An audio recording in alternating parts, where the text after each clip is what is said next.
सहनो भुनक्तु सह वीर्यं करवावहै तेजस्विनावधीतमस्तु मा विद्विषावहै।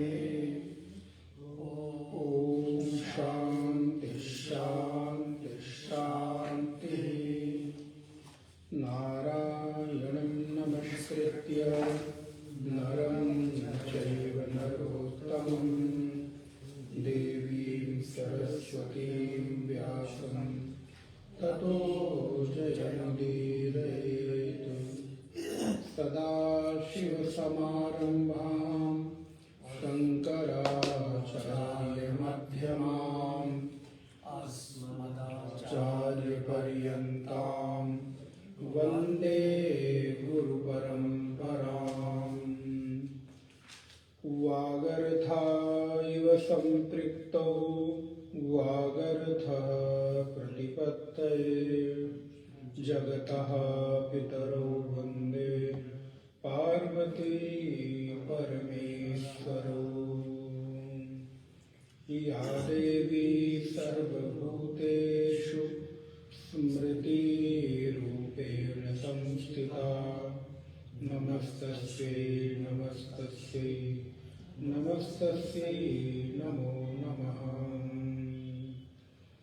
शान्ताकारं भुजगशयनं पद्मनाभं सुरेशं विश्वाधारं गगनसदृशं मेघवर्णं शुभांगं लक्ष्मीकान्तं कमलनयनं योगिभिर्ध्यानगम्यं वन्दे विष्णुं भवभयहरणं सर्वलोकैकनाथम्। कृष्णाय वासुदेवाय हरये परमात्मने प्रणतः क्लेशनाशाय गोविन्दाय नमो नमः। स्वामी मोहिन विसारी हूँ चाहे लाख लोग मिल जाएं, हम सम तुमको बहुत है तुम सम हमको नाय। नारायण।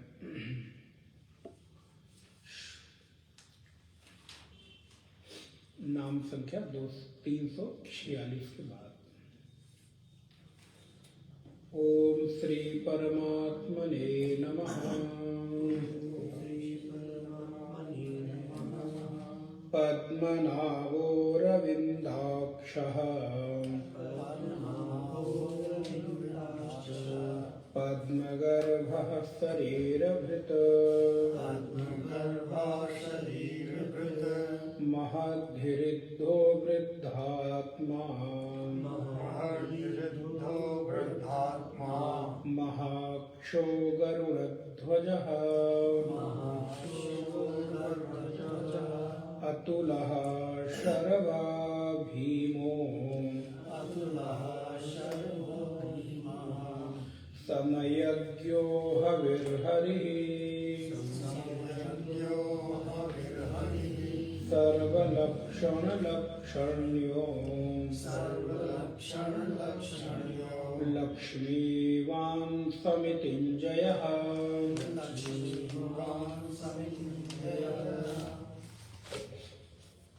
विक्षरो रोहितो मार्गो हेतुर्दामोदरः सः महीधरो महाभागो वेगवानमिताशनः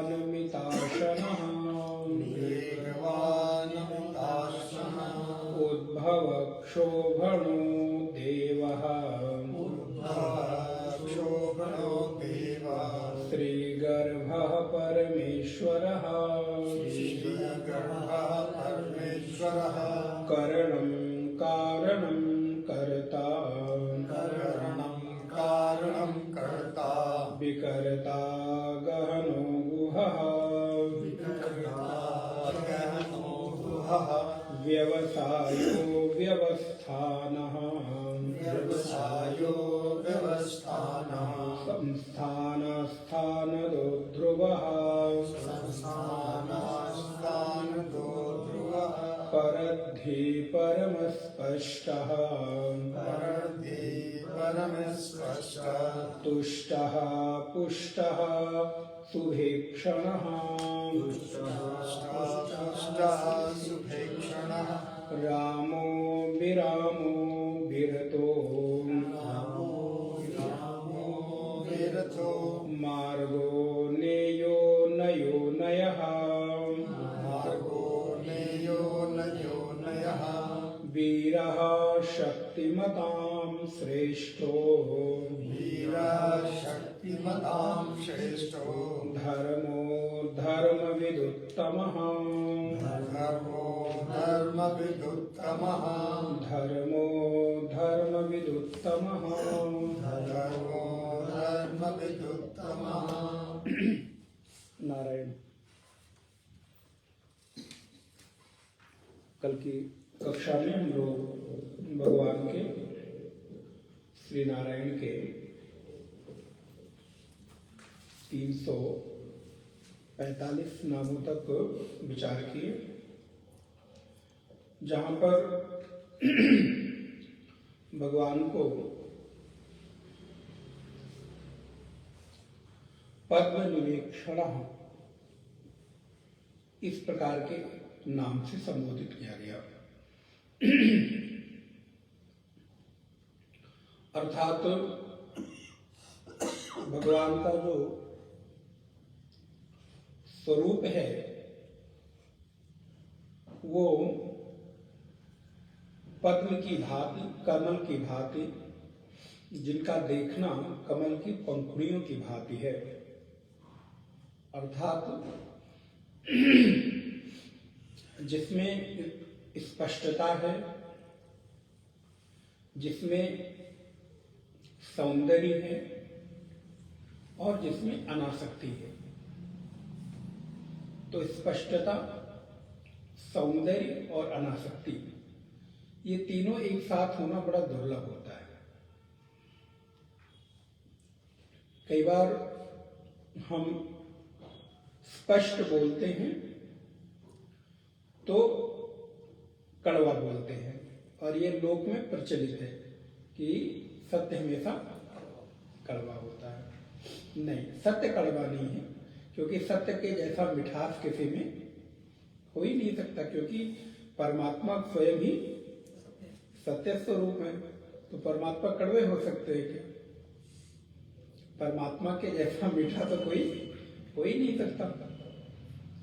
कड़वाहट सत्य में नहीं है, कड़वाहट है मुझे सत्य बोलने के तरीके में एक, और दूसरा सत्य बोलने के साथ मेरे में सत्यता का अभिमान आ जाना। कई बार जो व्यक्ति सत्य का आलंबन लेता है, जब सत्य का आलंबन लेता है तो उसमें स्वयं में सत्य हूं इस बात का कई बार अभिमान आ जाता है, और इसके कारण उसके व्यवहार में बड़ा रूखापन आ जाता है। कई बार वो जानबूझ के करता है कि अनजाने में हो जाता है, पता नहीं। अब चूंकि हम लोग तो ऐसे जगह पे हैं कि हर रोज नए नए लोगों से बातचीत करना, नए नए लोगों से उनके अनुभव सीखने को, जानने को मिलता है, व्यवहार करने को मिलता है। तो हर रोज एक नए व्यक्तित्व का परिचय मिलता है, तो लगता है कि अच्छा, सत्यवादी होना क्या अभिमान जनक होना होता है क्या? लेकिन कहीं ना कहीं उस व्यक्ति के भीतर इस बात का घमंड, अभिमान या जाने अनजाने, अब ये कैसा होता है मुझे नहीं पता, लेकिन जाने अनजाने उसको लगता है कि मैं सत्य का आलंबन ले रहा हूं। इट मीन्स कि मैं समथिंग स्पेशल, मैं थोड़ा सा औरों से अलग हूं। ये एक जो वृत्ति आ जाती है, उसके कारण उसमें हमें लगता है रूखापन आ जाता है, क्योंकि वो खुद को औरों से भिन्न अनुभव करने लगता है। अगर वो औरों की तरह स्वयं को भी रखे, देखे और तद अनुरूप व्यवहार करे, तो शायद सत्य भी बोल लेगा, मिठास भी बनी रहेगी और लोगों के बीच उसकी प्रियता भी बनी रहेगी। नहीं तो कई बार आप देखिए सत्यवादी, और ये प्रचलित है कि भाई जो सत्य बोलते हैं उनको समाज पसंद, वो अलग थलग कर दिए जाते हैं। उनके सत्य बोलने से अलग थलग नहीं किए जाते हैं। कई बार ऐसा हो भी सकता है, लेकिन बहुत कम ऐसे चांसेस, क्योंकि कोई कितना भी झूठा व्यक्ति क्यों ना हो, लेकिन वो कहता यही है कि मुझे झूठ बिल्कुल पसंद नहीं। और ये सच है, क्योंकि ये स्वाभाविक इच्छा है, स्वाभाविक मांग है। कोई कितना भी चीटर क्यों ना हो, लेकिन सभी कहते हैं कि भाई देखो ईमानदारी मुझे बिल्कुल पसंद है। कोई बेईमान व्यक्ति के यहाँ काम करे और कोई एम्प्लॉय को रखे अपने पास, तो भी उसको रखते हुए यही कहता है देखो भाई यहाँ रहते हुए ईमानदारी, सत्य, ये सब का पालन करना होगा, नहीं तो मैं बर्दाश्त नहीं करूंगा। तो स्वाभाविक मांग तो हमारी यही है। फिर सत्य बोलेंगे, ईमानदार रहेंगे तो कोई क्यों नहीं पसंद करेगा। वो आपके उस गुण के कारण न पसंद करता ऐसा नहीं है, बल्कि आपके व्यवहार के कारण आपकी पसंदगी नहीं बन पाती, लोकप्रियता नहीं बन पाती, लोगों के भीतर मिठास। इधर ध्यान गया कि नहीं आपका? आप अगर विचार करें तो यही ज्यादातर पाएंगे कि सत्यता के बोलने से नहीं, अपितु सत्यता का आलंबन आपके भीतर जिस श्रेष्ठता का बोध कराने लगता है, उसके कारण हम लोगों के बीच अलग थलग पड़ जाते हैं। तो परमात्मा कैसे हैं? बिल्कुल अनासक्त हैं, स्पष्ट हैं, उनमें सौंदर्य भी है और अनासक्ति भी है। इसलिए अगर हम सत्य का आलंबन लें तो अनासक्ति भी बनी रहे, मिठास भी बनी रहे और लोगों के बीच मैं लोकप्रिय भी बना रहूं। इस बात का मुझे किंचित ध्यान रखना पड़ता है, क्योंकि सत्यम बुर्यात प्रियम बुर्यात न बुर्यात सत्यम अप्रियम। सत्य बोले, सत्यम बुर्यात प्रियम बुर्यात, प्रिय बोले, लेकिन न बुर्यात सत्यम अप्रियम। ऐसा सत्य का आलंबन लेकर अप्रिय न बोले जो लोगों को चुभे। सत्य बोले, लेकिन उस सत्य को कैसे मीठा बना के बोलना है कि आपके ऊपर। अब ये गुण आपको डेवलप करना। लेकिन हम सत्य के ऊपर ब्लेम लगाकर नहीं छोड़ सकते कि सत्य कड़वा होता है, सत्य को कोई पसंद नहीं करता है। पसंद करेंगे, लेकिन आपके भीतर कितना गुण है, आपके भीतर कितनी योग्यता है कि आप उस सत्य को कैसे मीठा बनाकर बोल सकते हैं। जैसे दवा कड़वी होती है, लेकिन अब ये माँ के ऊपर, माँ के गुण पर निर्भर करता है कि उस कड़वी दवा को मीठा बना के बच्चे को कैसे पिलाए। आप पिलाते हैं ना, कड़वी दवा को भी बच्चे को गोद में रखते हैं, खिलाते हैं, पिलाते हैं। पहले तो कुछ मिठाई खिला देंगे, फिर दवा पिलाएंगे, फिर कुछ मिठाई खिला देंगे, या कुछ बहाने बनाकर देखो इधर देखो, और मुंह के भीतर उसके चम्मच उड़ेल दिया। बेचारा वो देख रहा है उधर, पता चला कड़वी कड़वी दवाई भीतर डाल दी। तो ऐसा कुछ माँ की तरह हम भी कुछ गुण सीखें कि इधर उधर की बातों के बीच अपने सत्य के सिद्धांत को भी घोलकर और बता दें। अब हम लोग आखिर किस तरह से आप लोगों को कुछ चीजें बताने का प्रयास करते हैं। अगर सीधे सीधे अभी कह दें सब मिथ्या है, सब बेकार है, सब प्रपंच है, तो ये है, तो व्यवहार किससे किया जाए, क्यों किया जाए। लेकिन वही बात को एक उदाहरण से, मिठास से, कुछ इधर से कुछ उधर से चीजें करके बताई जाती हैं तो हम स्वीकार करते हैं। इसीलिए तो भगवान कहते हैं, उपनिषद भी कहता है, गीता भी कहती है कि आश्चर्यवत पश्यति कश्चिदेनम। सामने वाले को बैठकर कहा जाता है तुम मिथ्या हो, तुम अनित्य हो। सामने वाला बैठकर सिर हिलाता है, डायरेक्ट नहीं। उसको जब ऐसे बताओ, कोई सीधा सीधा हमको कह रहा है तुम जो बैठे हो ये मांस के लोथड़े। और भाई अगर ऐसे कह दिया जाए तो आप सोचिए कैसे बुरा लगे। लेकिन जब उसी को कहा जाता है कि अच्छा देखो शरीर के भीतर सारी कुछ चीजें अनित्य हैं कि नहीं, पैदा हुए और अभी वृद्धावस्था तक देखो तुम में बदलाव आया कि नहीं? जी आया बदलाव। अच्छा बदलाव आया तो तुम एक जैसे रहे, अनित्य हुए कि नहीं? तो हम खुद ही मान लेते हैं कि नहीं, हाँ हाँ बिल्कुल ठीक करे, लेकिन हम सीधे कहते हैं मांस के लोचड़े देखो बैठे हुए हैं सब ऐसे ही है। अच्छा जिसको नहीं बोलना आता कुछ लोग ऐसे ही बोल देते, तो फिर ऐसे सत्य है लेकिन वो प्रिय नहीं है, कटु है। तो सत्यम बुर्यात प्रियम बुर्यात न बुर्यात सत्यम अप्रियम। तो भगवान सत्य स्वरूप है। पद्मनाभो भगवान का एक नाम है पद्मनाभ, कितना सुंदर और प्यारा नाम है। तो भगवत पाद लिखते हैं पद्मस्य नाभो मध्य कर्णिकाभ्याम स्थितः इति पद्मनाभः। पद्म की नाभि अर्थात कर्णिका के बीच में स्थित हैं, इसलिए पद्मनाभ हैं। जिसकी नाभि में कमल है।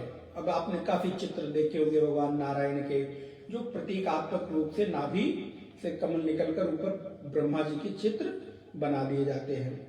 तो जिसकी नाभि में कमल है, तो इसको यहाँ पर शाब्दिक रूप से ढूंढने न जाएं कि भगवान की नाभि से कमल निकाले, बल्कि इसको इस तरह से देखा जाना चाहिए कि हमारे सारे मानसिक विचारों का जो केंद्र है वो नाभि है। मां और बेटे का जब संबंध होता है तो कहां से जुड़ा होता है? जब मां किसी बच्चे को जन्म देती है, अपने गर्भ से भूमिष्ठ होता है वो बालक, तो नालोच्छेदन एक क्रिया है। उस नालोच्छेदन क्रिया के लिए किसी दाई को, नाई को, मतलब कुछ इस तरह के जो लोग होते हैं, कुछ दाई को बुलाया जाता है, जो मां और बच्चे के बीच उस नाभि से जुड़ी हुई जो नाली होती है उसको छेदन करती है, काट उसका विच्छेद करती है। और यही उदाहरण भागवत जी में आपको सुनने को मिलेगा। संभवतः सुना होगा आपने, महाराज युधिष्ठिर परीक्षित के जन्म के बाद नालोच्छेदन क्रिया के पूर्व ही हजारों लाखों गौओं का स्वर्ण का दान कर देते हैं। क्यों? बोले एक जो मुहूर्त विशेष था वो उसी देर काल तक था। अगर नालोच्छेदन क्रिया के उपरांत वो किया जाता तो वो उस बालक के ऊपर उतना प्रभाव नहीं डालता। तो भागवत जी में कभी कोई प्रसंग आ जाता है, कभी कोई विस्तार हो जाता है, तो वहां पर आए नालोच्छेदन क्रिया के पूर्व ही ब्राह्मणों को बुलाकर उन्होंने, अच्छा तब तक सूतक भी नहीं लगता है, जब नालोच्छेदन क्रिया हो जाती है उसके बाद ही सूतक क्रिया भी प्रारंभ होती है। तो उसके पूर्व वो दान कर दिए, ब्राह्मणों वेद पाठ करवा दिया, विभिन्न प्रकार के उन्होंने स्वर्ण दान कर दिए, इत्यादि इत्यादि। तो परमात्मा का जो प्रतीकात्मक चिन्ह हम देखते हैं, नारायण की नाभि में कमल का चिन्ह दिखाई देता है, कमल का पुष्प दिखाई देता है, वो एक प्रतीक बनाया गया। अब प्रतीकात्मक पुष्प को मैं यथार्थ में कहीं खोजने न चला जाऊं, नहीं तो कुछ लोग आक्षेप उठाएंगे कि महाराज ये कैसा कमल है, सूखता नहीं कभी। फिर विभिन्न प्रकार की, फिर पानी चाहिए, विभिन्न प्रकार के उसको कौन से बीज हैं, कौन सा कमल है, क्या है, तो अब बुद्धि फिर भ्रमित होगी। तो उस प्रतीकात्मक भाव को लेकर इसका हमें आध्यात्मिक अर्थ समझना है कि हमारे सारे मानसिक जितने भी विचार हैं, मानसिक हमारी जितनी भी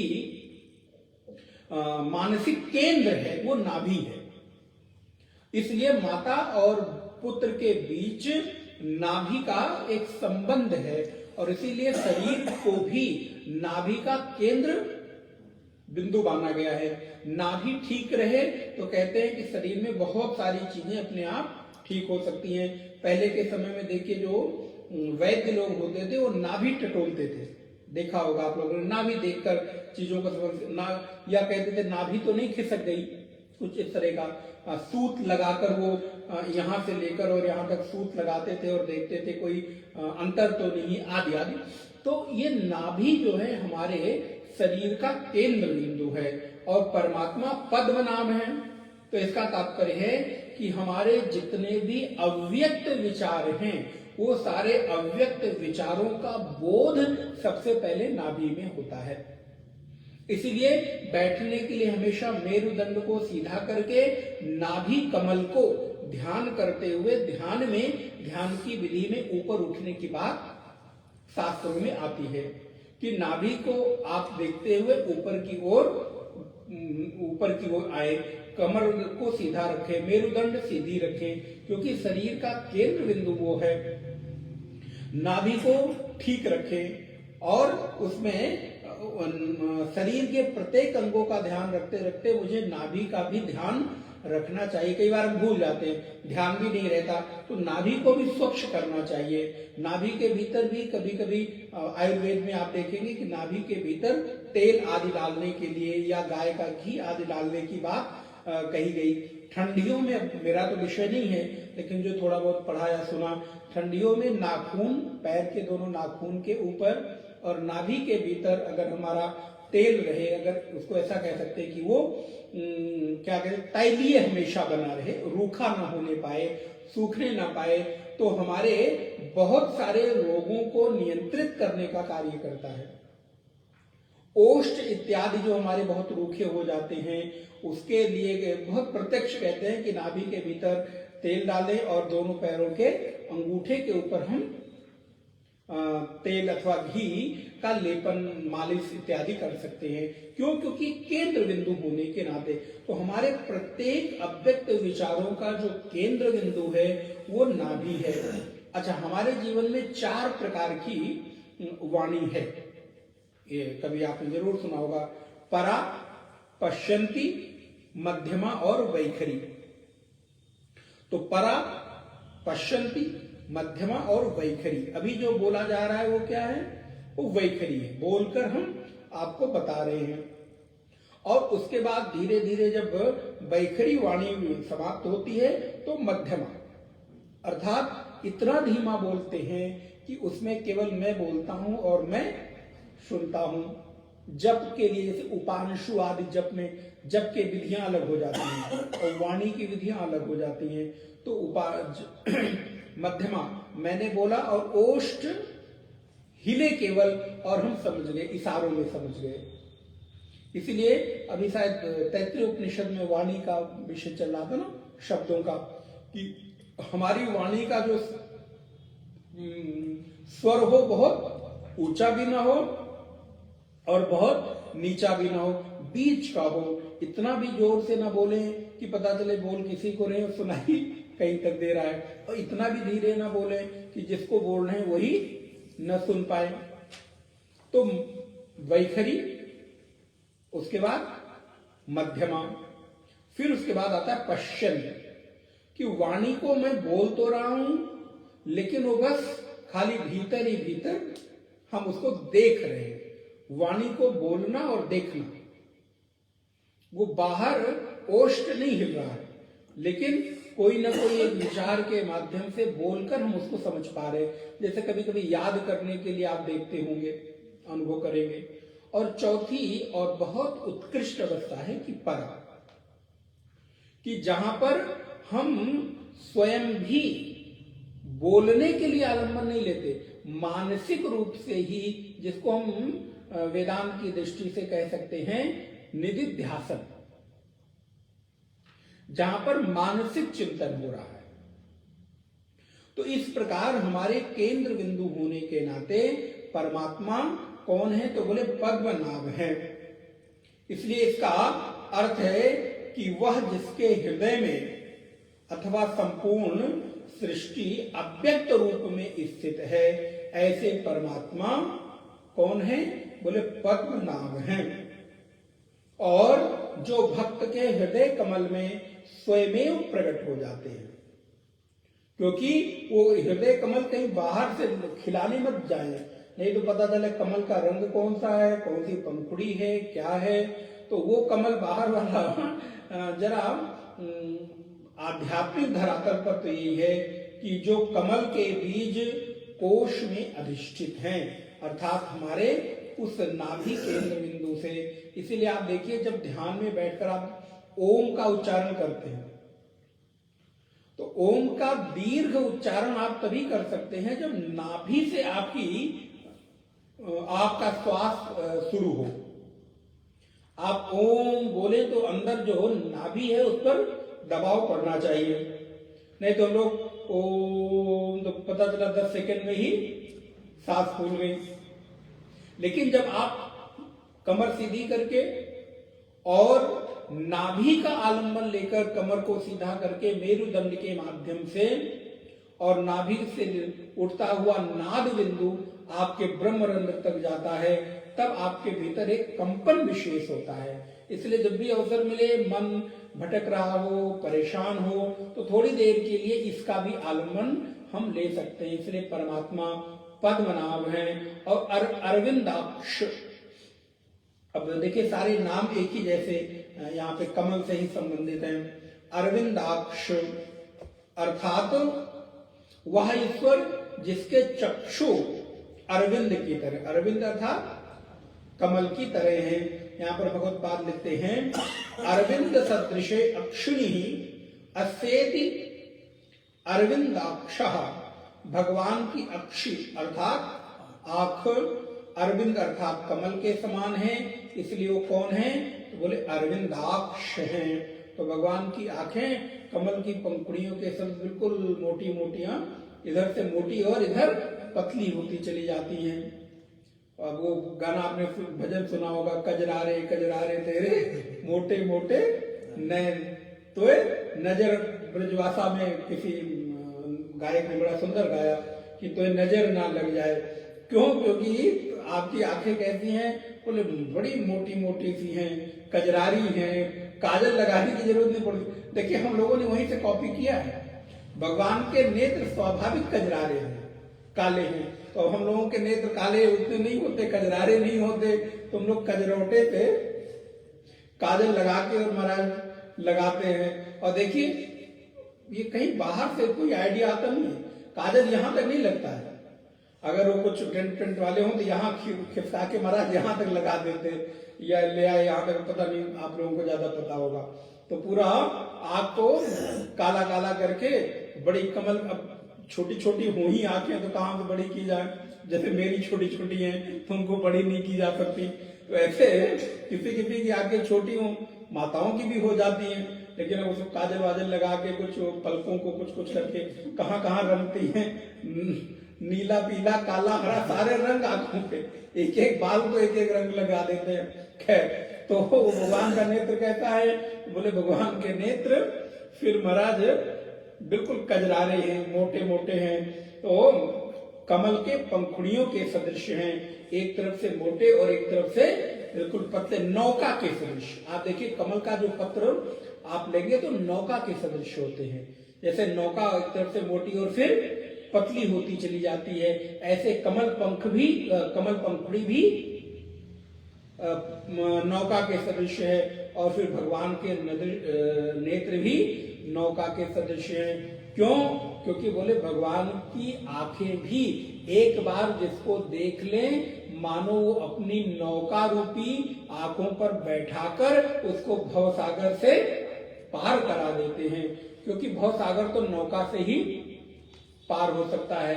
तो भगवान की आंखों से भी एक बार अगर आंखें लड़ जाए, देखिए कितने सुंदर कृति बनाई है, नेत्र कितने कजरारे बनाए, लंबी आंखें बनाई है हमारे राम जी की, कितनी सुंदर और स्पष्ट दिखाई दे रही है। इतनी छोटी सी प्रतिमा को इतनी दूर से ही आप आंखों को देख सकते हैं। कृष्ण जी को देखिए कितने सुंदर नेत्र उनके यहाँ से ही दिखाई दे रहे हैं। छोटे से हनुमान जी बैठे हैं लेकिन आंख यहीं से दिखाई दे रही है महाराज, काली काली। तो ये क्या है? बोले ये सब सौंदर्य का बोध कराते हैं। तो शरीर के अंग भी भगवान की सुंदरता और उनके प्रति समर्पण का बोध कराते हैं। तो इसलिए भगवान का एक नाम अरविंदाक्ष, फिर एक नाम है भगवान का पद्मगर्भः। पद्मस्य हृदयाख्यः मध्ये उपास्यत्वात् पद्मगर्भः।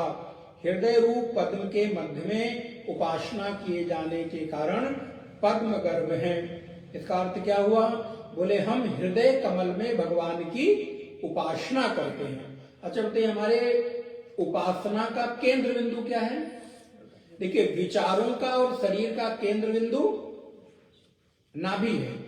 आप ध्यान करने के लिए नाभि पर नहीं जाते, अगर आपको प्रार्थना करना हो, देखना हो भगवान को, देखो तो कहाँ देखेंगे? नाभि पे देखते हैं कि हृदय में देखते हैं?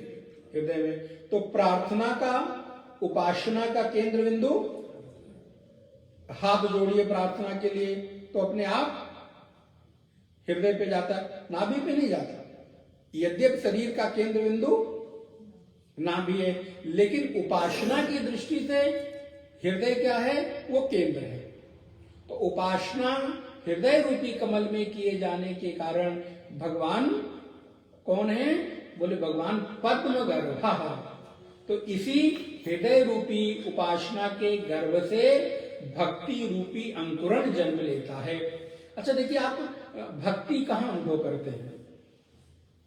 ज्ञान कहां अनुभव करते हैं? वैराग्य का अनुभव कहां अनुभव होता है? प्रेम का अनुभव कहां से होता है? नाभि से।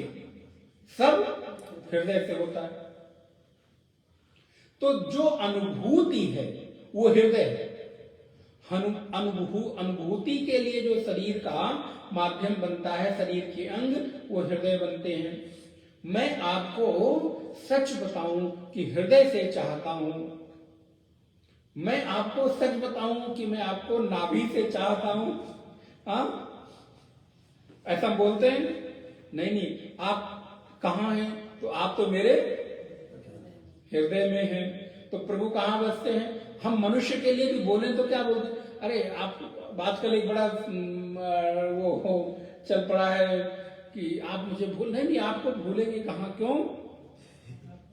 क्योंकि आप हमको याद नहीं करते। तो याद कैसे करें? क्योंकि हम आपको भूलते ही नहीं है। अब प्राय सब यही कहते हैं, अभी पता नहीं सच है कि झूठ है। तो कभी कभी कहना पड़ता है इतना प्रभु को याद करो तो ज्यादा अच्छा है। तो हम आपको कभी भूलते ही नहीं, तो याद कैसे करें? तो ठीक है, लेकिन याद करते कहां से हैं? तो हृदय से याद करते हैं, नाभि से नहीं। इसलिए उपासना का, प्रार्थना का केंद्र बिंदु हृदय में होने के नाते परमात्मा पद्म गर्भ कहे जाते हैं। तो पद्मनाभो अरविंदाक्षः पद्मगर्भः शरीरभृत। एक नाम भगवान का शरीरभृत है। पोषयन् अन्न रूपेण प्राण रूपेण वा शरीरिणाम शरीराणि धारयति शरीरभृत। अन्न रूप से अथवा प्राण रूप से प्रभु हमारा पोषण करते हैं, इसलिए वो शरीर भृत हैं। इसलिए भगवान का एक नाम क्या हो गया? तो बोले शरीर भृत। तो अरविंद नाम हो गया, पद्मगर्भ हो गया, शरीर भृत हो गया, और एक नाम भगवान का है महर्धि। महर्धि अर्थात स्वमायया शरीराणि बिभर्ति वा महति रिद्धि विभूति अस्येति महर्धि। बोले अपनी माया से शरीर धारण करते हैं, इसलिए शरीर भृत। भगवान की रिद्धि अर्थात विभूति महान है, इसलिए वो महर्धि हैं। अर्थात उनकी जो रिद्धि है, सिद्धि है, विभूति है, वो महान है, बड़ी है, बहुत व्यापक है, इसलिए उनका एक नाम महर्धि है। प्रपंच रूपेण वर्तमानत्वाद रिद्धः। प्रपंच रूप से होने से वो रिद्ध हैं, अर्थात वह ईश्वर जिसने विश्व के रूप में स्वयं को विस्तृत किया है। रिद्धा का अर्थ क्या हुआ? विश्व रूप से, प्रपंच रूप से जिस ईश्वर ने स्वयं को विस्तृत किया हो, स्वयं को व्यापक किया हो, वह ईश्वर ब्रह्मांड के प्रत्येक पदार्थों में समाया हुआ हो, इसलिए वो विश्व के रूप में स्वयं ही प्रकट हो गया, अतः वह रिद्धा है। और एक नाम वृद्धात्मा है। वाह! तो यहाँ तो हमारे जितने भी सब बैठे सब वृद्धात्मा ही हैं। तो महाराज कितना अच्छा नाम, देखिए ये हम लोग वृद्ध हों, हालांकि बहुत लोग नहीं मानते कि हम वृद्ध हो गए, लेकिन अब मानना तो पड़ता ही है। तो वृद्धात्मा, तो ये भगवान का नाम है। अच्छा, जब भगवान ही वृद्धात्मा हो रहे हैं तो हम लोग तो सारे नाम हम लोगों में धीरे धीरे उतरते हैं। तो भगवान का एक नाम है वृद्धात्मा। क्या बात है। आप किसी व्यक्ति को देखो तो ये मत कहना और भाई कहो वृद्धात्मा। अरे रामा महाराज, किसी किसी को बड़ा बुरा लग जाता है। अच्छा, आप हमको वृद्ध कहते हैं महाराज? अभी आपसे अधिक हम जवान हैं, आपसे अधिक दौड़ लेते हैं, आपसे अधिक हम काम कर सकते हैं, अभी हम वृद्ध कहाँ हुए? हमको वृद्ध कैसे कह सकते हैं? नहीं नहीं भाई, वृद्ध नहीं कह रहे। हाँ, फिर अगर वो ना गुस्सा है तब तो मान लेना भगवान का नाम हो गया। अगर गुस्सा जाए तो सुनो सुनो भाई, हमने आपको वृद्धात्मा नहीं कहा, हम तो भगवान विष्णु के, नारायण के सहस्त्र नाम में से एक नाम लेकर आपको बता रहे थे कि भगवान का एक नाम वृद्धात्मा भी। आपको नहीं करे, प्लीज आप बुरा मत मानिए। तो देखिए, कहो भाई वृद्धात्माओं क्या हाल चाल है? तो नहीं, हम आप लोगों को नहीं कह रहे हैं, हम भगवान का नाम ले रहे हैं, वो भी बहुवचन में ले रहे हैं, वृद्धात्माओं। तो भगवान का एक नाम क्या हुआ? बोले वृद्धात्मा, अर्थात जो पुरातन है। वृद्धात्मा का अर्थ क्या हुआ? पुरातन। हम सब मानते हैं ना अपने आप को कि हम कभी बूढ़े नहीं होते, तो सच में हम कभी बूढ़े नहीं होते, क्योंकि हम सबसे पुरातन है, नित्य नूतन किंतु अत्यंत पुरातन। ज्ञान के बारे में इसलिए क्या कहा जाता है कि ज्ञान अत्यंत पुराना होता हुआ भी नित्य नूतन है। आज भी गीता का प्रत्येक श्लोक 10 बार सुन लो, 11वीं बार सुनने के बाद पुराना लगता है। इतनी बार हमने कितने श्लोकों का कोट किया होगा? एक ही श्लोकों में लगता है प्राय हर ज्ञान यज्ञ में, हर सत्संग में, लेकिन हर बार उसका अर्थ नए सिरे से निकलता है। कभी लगता नहीं पुराना, सब ये वाला श्लोक तो पुराना हो गया। हाँ, सुन लिया है, ये बात भले आए, लेकिन पुराना हो गया ये तो। अच्छा, किसी न्यूज की हेडलाइन आपको बार बार सुनाई जाए, महाराज एक बार पढ़ लिया, बस सुबह का न्यूज़पेपर दोपहर 2 घंटे बाद ही पुराना हो गया। लेकिन भगवान की वाणी अनंत कालों से चलती चली आ रही है, आज तक कभी पुरानी हुई ही नहीं। नित्य नूतन, चिर पुरातन होता हुआ भी ज्ञान नित्य नूतन होता है। इसको ऐसा लिख सकते हैं, ज्ञान चिर पुरातन होता हुआ भी सदैव नित्य नूतन बना रहता है। और जो ज्ञान सदैव नित्य नूतन बना रहे, असल में वही ज्ञान है।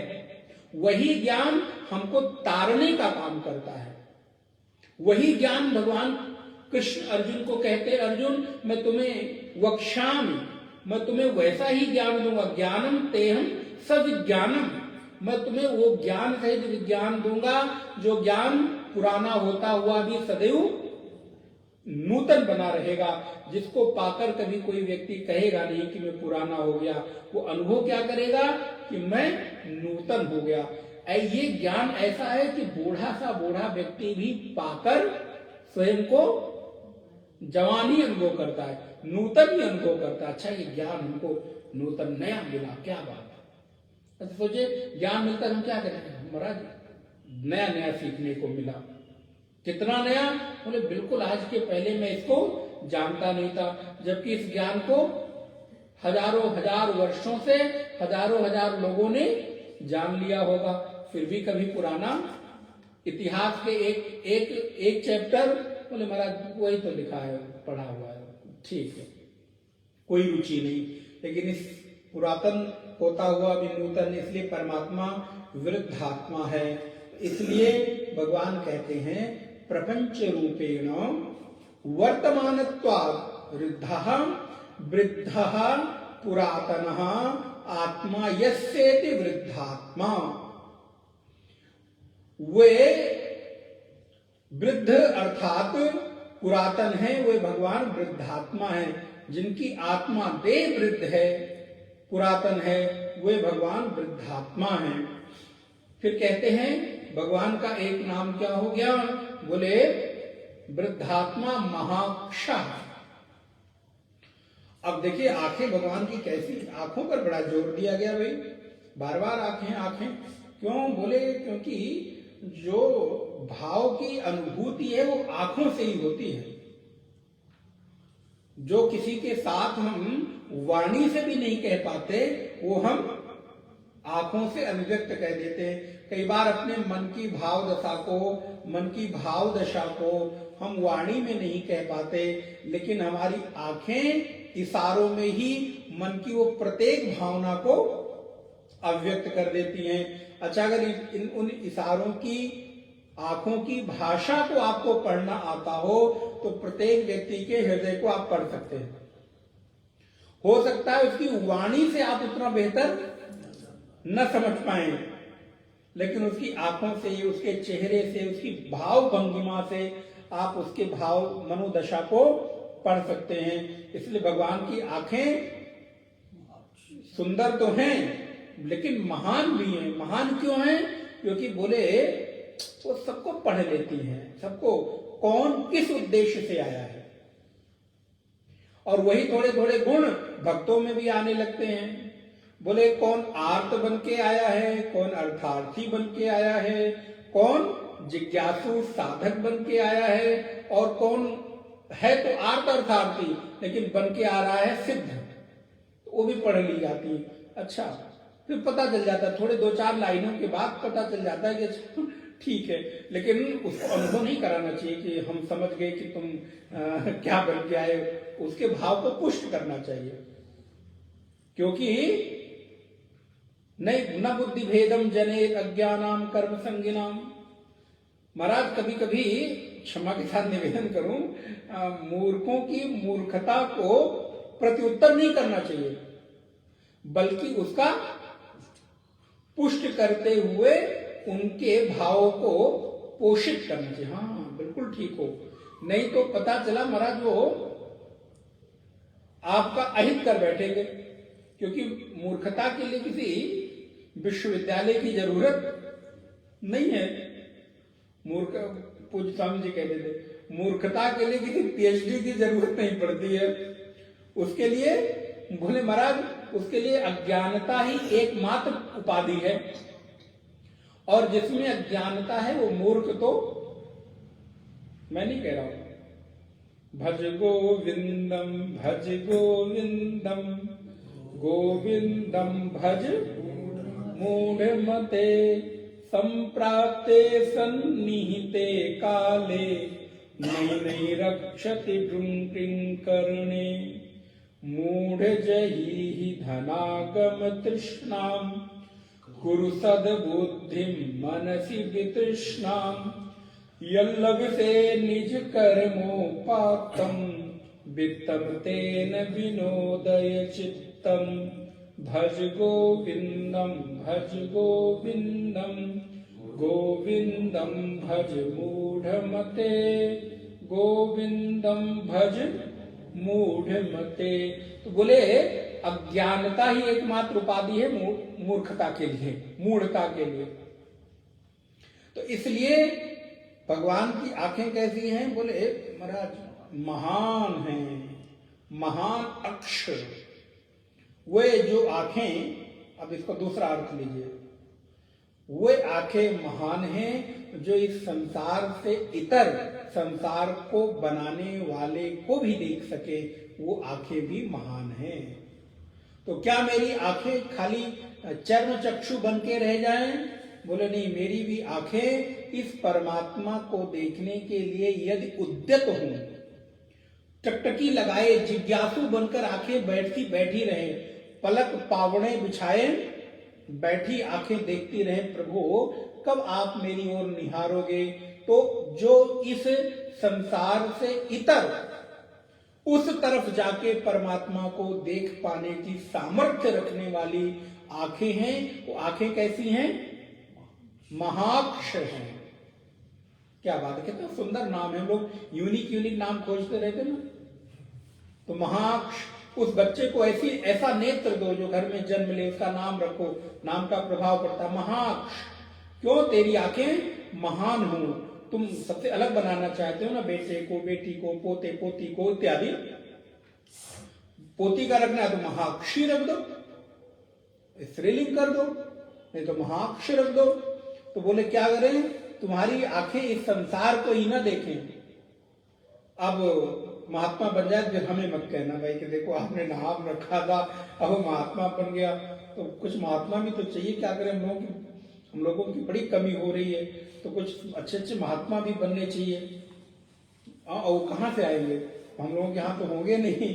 हाँ, आप ही लोगों के यहाँ से आएंगे, तो उनके नाम रख के उनको थोड़ा थोड़ा आप लोग कुछ कुछ बच्चों को दान दे दिया करिए, गोद दे दिया करिए, तो उनको पढ़ा लिखा के जरा कुछ कुछ अच्छे महात्मा इस संसार को चाहिए कि नहीं चाहिए। अच्छे डॉक्टर चाहिए, अच्छे इंजीनियर चाहिए, अच्छे आईपीएस चाहिए, आईएएस चाहिए, नेता चाहिए, लेकिन अच्छे महात्मा चाहिए, तो उसके लिए भी तुमको देना ही पड़ेगा संसार को। तो इसलिए महाक्ष आंखें, महान आंखें, तो जो प्राणियों से इस संसार में रहने वाले इस प्रपंच से इतर देख सके, सभी प्राणियों के अंतर आत्माओं को देख सके, ऐसी आंखों को, ऐसी चक्षु को महाक्ष कहते हैं। इसका एक अर्थ और ले लीजिए, व्यवहारिक धरातल पर जो आंखें आपकी जो आंखें किसी की भाव दशा को उसके हृदय में उतरकर पढ़ सके, वो सुखी है, दुखी है, हाँ, कि उसके भीतर किसी प्रकार की उदासीनता है, किसी भी प्रकार का मानसिक अवसाद है, किसी अन्य दुख से दुखी है, तो क्या हम उसके किसी दुख में सहभागी बनकर, सहयोगी बनकर उसका सहयोग कर सकते हैं कि नहीं। अगर व्यवहारिक धरातल पर इसका अर्थ करें, देखिए सबके लिए तो आध्यात्मिक अर्थ नहीं हो सकता। व्यवहारिक अर्थ क्या है कि व्यवहारिक धरातल पर हम अपने आसपास दीन दुखी ऐसे लोगों की आंखों को देखें, उनके हृदय को देखें और उनकी आंखों को पढ़ें, और पढ़कर ये अनुभव कर सके कि तुम्हारे भीतर क्या भाव दशा चल रही है, तुम्हारे भीतर इस समय चाह क्या है। तो किसी की चाहत को अनुभव कर पाना ये भी महान आंखें होने का एक उदाहरण है। किसी के भीतर की उदासीनता को पढ़ पाना, अथवा किसी के हृदय की प्रेम को पढ़ पाना, किसी के हृदय के वात्सल्य को पढ़ पाना, किसी के नेत्रों में चल रहे वात्सल्य और भाव दशा को अनुभव कर पाना। इसलिए तो गोस्वामी जी ने क्या कह दिया, उस दोहे को इस रूप से पढ़िए कि आवत ही हर से नहीं, और कहा, अब यहां हृदय की बात नहीं कही है, हृदय तो बाद में दिखेगा कि आप आए यहां बैठे तो मेरे हृदय में क्या भाव आया, मैं आपके लिए क्या दे सकता हूं, क्या सहयोग कर सकता हूं। पहले आवत ही हर से नहीं, कहा, बोले नयनन नहीं, तो श्रेय कहां से प्रकट हो गया, बोले बोला कुछ नहीं, कहा कुछ नहीं, मिले नहीं, गले नहीं मिले, हाथ नहीं मिलाया, पूछा नहीं कैसे हो, क्या है, लेकिन आंखों ने ही बता दिया कि भैया कैसे, कौन। तो आवत ही हर्षे नहीं, नयनन नहीं, स्नेह। इसलिए हर बार हम शब्दों से ही किसी को पोषित करें ये अपेक्षा नहीं रखनी चाहिए, क्योंकि कई बार शब्द की मर्यादा होती है, कई बार शब्द मर्यादित होने के कारण, परिस्थितियां मर्यादित होने के कारण आप वो शब्द और भाव भंगिमा प्रदर्शित नहीं कर सकते। तो फिर उस ऐसे समय में क्या अनुभव करूं, क्या पढ़ूं, तो बोले ऐसे समय में उस व्यक्ति की आंखों को पढ़ूं कि उस व्यक्ति की आंखों में मेरे लिए क्या भाव है, क्या इच्छा रखती हैं वो आंखें, क्या वो इच्छा रखती हैं कि तुम्हारी उपस्थिति मुझे सुखद अनुभव दे रही है कि तुम्हारी उपस्थिति मुझे प्रतिकूलता दे रही है। तो आवत ही हर्षे नहीं, देखिए हर दृष्टांत के अपने पैमाने पर अलग अलग भाव में आ जाता है। आवत ही हर्षे नहीं, फिर नैनन नहीं, स्नेह, तुलसी वहां न जाइए चाहे कंचन बरसत में, हजारों लाखों का भी फायदा क्यों ना होता हो, बोले फिर जाना, हाँ, अपने स्वाभिमान को मारकर, अपनी मर्यादा का उल्लंघन करके जाना हो तो जाओ, लेकिन जाने के योग्य तो ऐसा स्थान नहीं दिखाई देता। खैर, हम 400 का टारगेट लेके चल रहे हैं, जल्दी जल्दी बढ़ना पड़ेगा। तो वृद्धात्मा महाक्षा गरुण ध्वजहा, नहीं तो एक ही शब्द पे इतने अलग अलग आयाम हो जाते हैं, फिर याद करना पड़ता। अच्छा, आगे भी चलना है, तो गरुणध्वजः, गरुण भगवत पाद लिखते हैं गरुड़ांगो ध्वजो यस्येति गरुणध्वजः, जिसकी ध्वजा गरुण के चिन्ह वाली है इसलिए वो गरुणध्वज हैं। इसलिए घंटी को भी गरुण कहते हैं। साधुओं के यहाँ जो हम लोग घंटी बजाते हैं उसको गरुण के रूप में, भगवान के वाहन के रूप में देखा जाता है, क्योंकि भगवान अपने वाहन पर बैठ के तो चलते हैं, तो जब घंटी बजाते हैं तो मानो भगवान का आवाहन करते हैं, उसी के बहाने आप आइए। ये सब तो प्रतीक है, ऐसे नहीं कि यूं ही बजा दिया ध्वनि के लिए। हमारा लोग घंटा बजवा दे और थाली बजवा दे, चलो वो घंटी बजाओ, और किसके लिए? तो बोले आवाज करोगे तो वायरस भाग जाएगा। ऐसे ऐसे लोग, अब बजाना भी पड़ता है, क्या करो, नहीं बजाओ तो आज के समय में आप क्या हिंदू नहीं रह गए। अब इसी तरह की भी परिभाषाएं गढ़ दी जाती है। खैर, तो क्या हुआ, तो बोले गरुण ध्वजा। तो भगवान कैसे हैं? बोले जिनकी ध्वजा में गरुण का चिन्ह हो, ऐसे भगवान को गरुण ध्वज कहते हैं।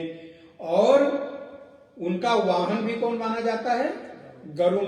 गरुण का अर्थ है जिसकी अव्याहत गति हो, जिसकी गति कभी रुके नहीं, जो बिना किसी श्रम के और बिना किसी बाधा के अनंत कालों तक चल सकते हों, ऐसे सामर्थ्यवान पक्षी को गरुड़ पक्षी कहते हैं। तो भगवान हमेशा उन पर सवार होते हैं। अच्छा, गरुड़ की उड़ान हमेशा ऊंची होती है। गरुड़ की उड़ान हमेशा ऊंची होने के साथ साथ लंबी होती है। भगवान थोड़ी मोटी चीज तो ऐसे ही कर लेते हैं, लेकिन गरुड़ हमेशा ऊंचा ऊपर उड़ता है। वो छोटे छोटे विश्व के नीचे धूल कण और कण में उड़ना पसंद नहीं करता, ऊंचा उड़ता है। तो भगवान के सानिध्य में जो रहेगा वो नीचे थोड़ा रहेगा, वो फिर ऊंची उड़ान उड़ता है। भक्तों को भी देख लो महाराज, वो भी कहाँ उड़ते, वो सीधे क्या कहते हैं, मुझ में तुझ में कोई, अब ये कौन सी उड़ान है बताओ? तो जो अदना सा आदमी कुछ भी नहीं है, रैदात बैठ कर जूता घिस रहे हैं, लेकिन क्या कहते हैं, मुझ में तुझ में कोई भेद नहीं है। कबीर, रहीम, मीरा, तुलसी, ये सामर्थ्य किसकी? बोले मेरी नहीं है।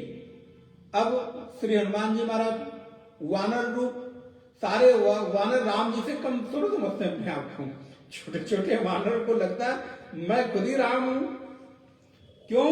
क्योंकि मालिक का सामर्थ्य सेवक में अपने आप आ जाता है।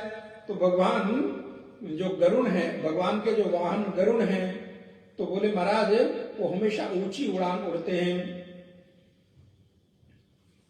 और इस प्रकार भगवान उनको अपना वाहन, और अगर उनमें कोई योग्यता ना होती तो भगवान अपना वाहन तो नहीं बनाते, इसलिए हमारे लिए वो भी आदरणीय और पूजनीय है। इसलिए भगवान का नाम गरुण ध्वजा है। तो पद्मनाभोरविंदाक्षा पद्मगर्भा शरीर भृत महार्दरिद्धो वृद्धात्मा महाक्षो गरुण ध्वजः अतुलः शर्वो भीमः समयज्ञो हविर्हरिः सर्वलक्षण लक्षण्यो लक्ष्मीवान समितिंजयः। अतुलः, भगवान का एक नाम अतुल है, अर्थात जिसकी तुलना न की जा सके, जो अतुलनीय है, जिसका वैभव अतुलनीय है, जिसका ज्ञान अतुलनीय है, जिनका ऐश्वर्य अतुलनीय है, जिनका वैराग्य अतुलनीय है, जिनकी कृपा के कण से, एक कण से पूरा विश्व आनंदित हो जाता है। जाकी कृपा लवलेस ते जितेहु चराचर झारी तासु दूत में जा करी हरि आन्यहु प्रिय नारी। जिनकी कृपा के एक कण से, एक नन्हे से कण से तुम पूरे विश्व को जीतने का दावा करते हो। होता कुछ नहीं, लेकिन बड़े बड़े कार्य करने की सामर्थ्य रखते हो। ये सामर्थ्य आती कहां से है? बोले परमात्मा से ही आती है, इसलिए अतुलः अतुलनीय है, जिसका वैभव अतुलनीय है। त्रैलोक्य में जिसके समान अन्य कोई नहीं है, जिसकी तुलना किसी से न की जा सके। तुलोपमानमस्य न विद्यते इति, जिसकी किसी से तुलना न की जाए। अतुलः न तस्य प्रतिमास्ति यस्य नाम महद्यशः। श्वेतासुतर उपनिषद की श्रुति है, जिसका नाम ही महान यश है, उस परमात्मा की भला कोई तुलना कर सकता है क्या, जिसकी कोई प्रतिमा नहीं है। तो इसलिए न तत्समोभ्य अधिका कुतोन्यः, जब आपके समान कोई नहीं है तो आपसे अधिक भला कौन हो सकता है। इसलिए परमात्मा का एक नाम अतुल है। शरभः शराः शरीराणि शीर्यमाणत्वात् तेषु प्रत्यगात्मतया भवति शरभः। नासवान शरीर को ही शर कहते हैं, उनमें प्रत्यगात्मा रूप से भासते हैं, इसलिए भगवान शरभ हैं। ये जो शरीर है, इसको शरीर क्यों कहते हैं? शर माने क्षीणमान, जो प्रतिक्षण शरण को प्राप्त हो रहा है। ऐसे में परमात्मा प्रत्येक आत्मा रूप से विद्यमान है, इसलिए वो शरभ है। अतुलः सर्वा भीमो, भगवान का एक नाम भीम है। विभक्ते अस्मात् सर्वम इति, भगवान से सब भय मानते हैं, इसलिए वो भीम है। बलवान है, इसलिए वो भीम है। भीमादयो अपादाने इति पाणिनि स्मृते सन्मार्ग वर्तिना अभीमा इति वा। इसलिए भगवान का एक नाम भीम हो गया, जो भगवान से सब लोग भयभीत रहते हैं, डरते हैं। सृष्टि स्थिति संहार समयविद षट समयान जानाति इति वा समयज्ञः। सृष्टि स्थिति और संहार के समय को जानते हैं, अथवा 6 ऋतुओं को जानते हैं। 6 ऋतु कौन कौन सी? 6 ऋतुएं अभी कौन सी ऋतु चल रही है? शरद ऋतु, शरद ऋतु नहीं, शरद तो 14 के बाद चले जाएगा। अभी शिशिर ऋतु, फिर शरद ऋतु, फिर पंचमी आती है बसंत पंचमी, फिर बसंत ऋतु, उसके बाद हेमंत ऋतु। क्रम हो सकता है आगे पीछे कुछ हो जाए। पहले तब शिशिर, बसंत, हेमंत, शिशिर, बसंत, पवस, वर्षा ऋतु। हाँ, वर्षा ऋतु, फिर शरद, फिर शरद, ग्रीष्म भी तो आएगी, फिर ग्रीष्म, फिर ग्रीष्म, फिर शरद। तो फिर से हम लोग चलते हैं, चैत्र से चलते हैं। तो चैत्र से ग्रीष्म ऋतु को लिखते हैं। चैत्र, वैशाख, फिर ज्येष्ठ, आषाढ़ में फिर वर्षा ऋतु, आषाढ़ श्रावण, फिर आ गया हेमंत ऋतु, फिर शिशिर ऋतु, और फिर उसके बाद शरद ऋतु, और शरद के बाद फिर बसंत। तो अपने आप सभी को पता चल जाता है कि बसंत ऋतु कब आई है। तो इस प्रकार 6 ऋतुएं हैं। तो जो सृष्टि स्थिति संहार को जानते हैं और जो 6 ऋतुओं को जानते हैं, अर्थात जो समय को जानते हैं, तो कहने का तात्पर्य है जो प्रत्येक काल को जानते हैं, ऐसे भगवान समयज्ञ हैं। तो अतुलः सर्वो भीमः समयज्ञो हविर हरिहि, भगवान का एक नाम क्या है? बोले हविर हरिहि,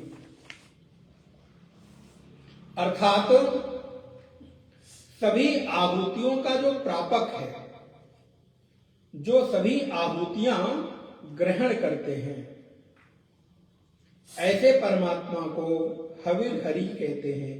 यज्ञेषु हविः भागम हरति हविर हरिहि, अहम ही सर्व यज्ञानाम भोक्ता च प्रभु रेव च। मैं ही सभी चीजों का भोक्ता हूं। तो जो हम यज्ञ में आहुतियां डालते हैं, उसको कौन ग्रहण करता है? बोले मैं ही ग्रहण करता हूं भोक्ता बनकर, इसलिए मेरा नाम हविर हरि। हवि ही देखिए दो अलग अलग नाम हैं, एक है हवि ही जो हम लोग हविष्यान्न डालते हैं, और एक है हरि। तो हवि ही हरति, जो हवि को हरण करता है, ग्रहण करता है, उसको हविर हरि कहते हैं। और भगवान का फिर एक नाम क्या हो गया? बोले भगवान का एक नाम फिर हो गया सर्व लक्षण लक्षण्यो, एक ही नाम है। कहते हैं इति हविष्टान्नम श्रूयते स्मृति मात्रेण पुंसाम पापम संसारम व हरति हरित वर्णत्वाद व हरि। अच्छा, ये अलग अलग कई सारे उसके अर्थों के नाम दिए हैं। सर्वलक्षण सर्वलक्षणैहि प्रमाणैहि लक्षणम ज्ञानम जायते यद विनिर्दिष्टम सर्वलक्षण लक्षणम तत्र साधु सर्वलक्षण लक्षण्याः तस्यैव परमार्थत्वात्। सब लक्षणों अर्थात प्रमाणों से जो लक्षण अर्थात ज्ञान होता है वह सर्व लक्षण कहलाता है। अर्थात सारे प्रमाण जिसको लक्ष्य करते हो, जो सभी प्रमाणों से जाना जाता हो, जो ज्ञान में साधु हो अर्थात उत्तम हो, उसको सर्व लक्षण लक्षण्य कहते हैं। जो सभी लक्षणों से जाना जाने योग्य हो अथवा सभी प्रमाणों और लक्षणों का एकमात्र उद्देश्य जिसको जनाना हो, ऐसे परमात्मा का नाम सर्वलक्षण लक्षण्यः। और फिर एक नाम भगवान का है लक्ष्मीवान। लक्ष्मी ही अस्य वक्षति नित्यम वसति लक्ष्मीवान। महाराज लक्ष्मी जी कहीं इधर उधर रहना पसंद नहीं करती, इसलिए हमारी माताएं भी कहाँ रहना पसंद करती हैं? बोले हमेशा हृदय में ही रहना पसंद करती है। अगर पता चल जाए कि महाराज के हृदय में कोई और बस गया है तो फिर काम गड़बड़ हो जाए, फिर काम चलता नहीं। क्यों? क्योंकि लक्ष्मी जी कहाँ निवास करती हैं, और हमारी माताएं भी घर की क्या होती हैं? उनको क्या कहते हैं? गृह लक्ष्मी, घर की लक्ष्मी। अब ये लक्ष्मी जी तो विश्व की लक्ष्मी है, सभी को माला माल करती हैं, धन देती हैं। लेकिन हमारी माताएं बोले घर में सबको माला माल करती हैं, कमाते भले पति महोदय हो, लेकिन प्राय हमारी माताओं का सारा अनुशासन चलता है। तो इसलिए कहते हैं भगवान के वक्षस्थल में लक्ष्मी जी नित्य निवास करती हैं, इसलिए वो लक्ष्मीवान है। अच्छा, लक्ष्मीवान स्वयं लक्ष्मी कमाने लग जाएं तो कई बार गड़बड़ा जाता है मामला। इसका अर्थ समझे ना आप? जब लक्ष्मी स्वयं लक्ष्मी कमाने लग जाएं, अब भाई आप जब लक्ष्मी स्वरूपा हो तो आपको लक्ष्मी कमाने की क्या जरूरत है? तो इसलिए हमारी सनातनी परंपरा में माताओं के लिए सदैव एक कार्य निर्धारित किया गया, पुरुषों के लिए अलग कार्य निर्धारित किया गया। लेकिन अब अपना काम किसी को पसंद नहीं आता, तो पुरुष लोग तो अपना काम करते ही हैं, लेकिन माताओं को लगता है कि हम किसी से पीछे हैं क्या, हम पैसा नहीं कमा सकते। नहीं, बिल्कुल कमाना चाहिए, बिल्कुल हम उसके पक्षधर हैं, हम उसके विरोधी नहीं हैं। लेकिन फिर उस लक्ष्मी का सदुपयोग करते हुए उस आदर और उस व्यवहार के साथ जीवन यापन करना चाहिए। लेकिन प्राय देखने को ये मिलता है कि जैसे ही लक्ष्मियों के हाथ में लक्ष्मी आनी शुरू होती है तो फिर वो, खैर आप लोग समझ गए होंगे हम क्या कहना चाह रहे हैं, हम कुछ अधिक नहीं कहेंगे। फिर वो इंडिपेंडेंट हो जाती है महाराज, और जैसे इंडिपेंडेंट हुई वैसे फिर अनुशासन उल्लंघन करना ही उनका नियम बन जाता है। ध्यान रखिएगा, हम ये किसी के विरोध में नहीं कह रहे हैं, लेकिन प्रायः तो ऐसा ही देखने को मिलता है। लेकिन ऐसा नहीं होना चाहिए। तो भगवान के नित्य वक्षस्थल में निवास करने के कारण भगवान का एक नाम लक्ष्मीवान है। समितिम युद्धम जयति समितिंजयः, भगवान का एक नाम है समितिंजयः, जो युद्ध को जीतते हैं इसलिए वो समितिंजय है। विक्षरो रोहितो मार्गो हेतुर दामोदर सहा। महीधरो महाभागो वेगवान विताशनः विक्षरः। क्षर का अर्थ होता है समाप्त होना। विगतः क्षरो नातो यस्यासो विक्षरः, जिसका अक्षर अर्थात नाश नहीं होता, ऐसे भगवान का नाम विक्षर है। रोहितः बोले स्वच्छंदतया रोहितम मूर्तिम मत्स्य विशेष मूर्ति वा वहम वहन रोहितः, अपनी इच्छा से रोहित वर्ण मूर्ति अथवा रोहित नामक एक मत्स्य विशेष रूप धारण करने के कारण भगवान का नाम रोहित है। भगवान का एक नाम है मार्गः। मुमुक्षवस्तम देवम मार्गयन्ति इति मार्गः। परमानंदो एन प्राप्यते समार्गा इति वा। मुमुक्षु जन जिस परमात्म देव का मार्ग का खोज करते हैं, वर्ण करते हैं, वो मार्ग होने के नाते भगवान नारायण मार्ग कहलाते हैं, क्योंकि सभी के जीवन का एक ही मार्ग है। वो कौन है? नारायण। हम लोगों का मार्ग क्या है? नारायण। तो अगर पता पूछा जाए तो हम लोग नारायण मार्गगामी हैं। कितना सुंदर है, नारायण मार्गगामी संघ। तो हम लोग किस संघ के अनुयायी हैं? देखो कितना अच्छा नाम आया, नारायण मार्गगामी संघ। तो नारायण के मार्ग का जो अनुगामी है, अब इसको और सुंदर नाम बनाना हो तो नारायण मार्गानुगामी। नारायण मार्ग अनुगामी, मार्गानुगामी, उसको जब संधि कर देंगे तो मार्गानुगामी हो जाएगा। तो नारायण मार्गानुगामी संघ, सेवा संघ, ज्ञान संघ, भक्ति संघ, वैराग्य संघ, प्रेम संघ। तो जो नारायण के प्रेम के संग का अनुगमन करते हों, ऐसे साधक लोग जिस मार्ग का वर्ण करते हों मुमुक्षु जन, इसलिए नारायण का नाम मार्ग ही रख दिया, नारायण मार्ग। बड़ा बहुत सुंदर। तो हम लोग नारायण मार्ग पर रहते हैं। अब एक नाम भगवान का आया हेतु। तो कहते हैं उपादानम निमित्तम च कारणम सा एवेति। संसार के निमित्त और उपादान कारण वे ही हैं, इसलिए वो हेतु हैं। तो इसलिए भगवान संसार के निमित्त और उपादान कारण हैं, इसलिए हेतु हैं। और फिर एक नाम आया भगवान का दामोदर। ये नाम तो सबको पता है कि नहीं? ये कहाँ की लीला है? इसलिए कार्तिक मास को कौन सा मास कहते हैं? एक मास, उसका नाम दामोदर मास भी कहते हैं। कार्तिक मास, दामोदर मास। तो भगवान ने देखो एक लीला ही कर डाली, और इस लीला में माता मैया को कितना उन्होंने परेशान किया। हट्टी कट्टी दुबली पतली नहीं थी माता यशोदा, हट्टी कट्टी खूब बढ़िया, खाते पीते घर की थी। पूरे गायों के मक्खन मलाई खुद ही रखती थी अपने आस पास। बहुत प्यार था उनको, मक्खन मलाई दूध घी। तो महाराज यशोदा मैया थी ठीक ठाक थे। तो भागवत जी में आया ऐसा नहीं है।